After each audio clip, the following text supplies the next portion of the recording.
नमस्कार। पिछले अध्याय में हमने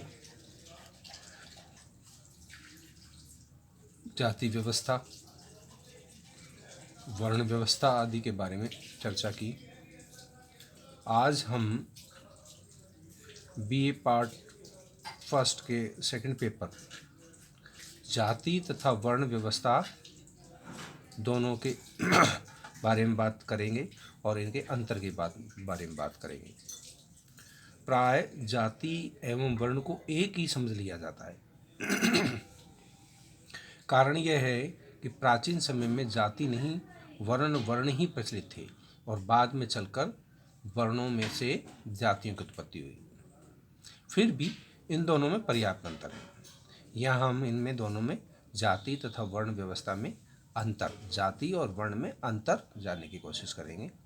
तो प्रथम तो है कि वर्ण गुण तथा कर्म पर आधारित है, जबकि जाति जन्म पर आधारित है। जाति की सदस्यता व्यक्ति को जन्म से प्राप्त होती है, जबकि वर्ण की सदस्यता गुण एवं कर्म के आधार पर होती है। तो एक अंतर तो ये हुआ कि वर्ण गुण तथा कर्म पर आधारित है, जबकि जाति जन्म पर।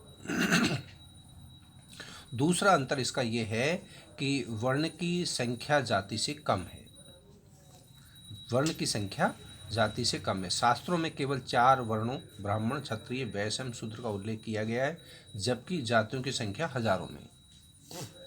ठीक है, तो संख्या के आधार पर हम कह सकते हैं कि वर्ण की संख्या कम है और जातियों की संख्या ज़्यादा है, इसलिए वर्ण के आधार पर हम इसमें अंतर कर सकते हैं। वर्ण जाति की अपेक्षा अधिक प्राचीन है। जाति की उत्पत्ति जैन एवं बौद्ध धर्म के ह्रास के बाद मानी जाती है, जबकि वर्ण व्यवस्था प्राचीन वैदिक काल से ही प्रचलित रही है। तो इसलिए अधिक पुराने हैं, वर्ण व्यवस्था अधिक पुरानी है, जाति व्यवस्था कम पुरानी है। जाति की उत्पत्ति जैन एवं बौद्ध धर्म के ह्रास के बाद मानी जाती है, जबकि वर्ण व्यवस्था प्राचीन वैदिक काल से ही प्रचलित रही है।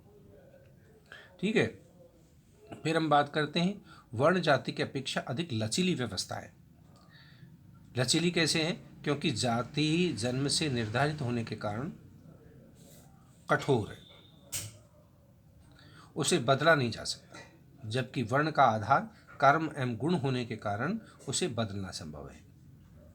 तो इसलिए जाति कठोर व्यवस्था है, जबकि वर्ण लचीली व्यवस्था है।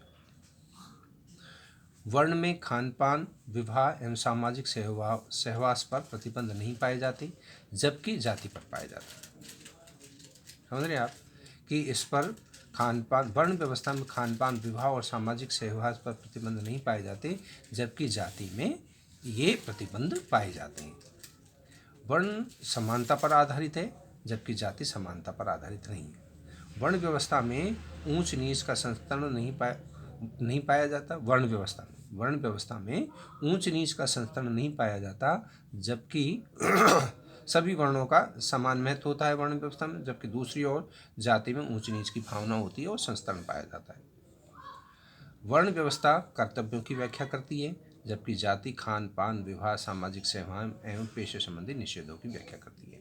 तो इस तरह हमने आज यहाँ पर जाति तथा वर्ण व्यवस्था में विभेद को समझने की कोशिश की।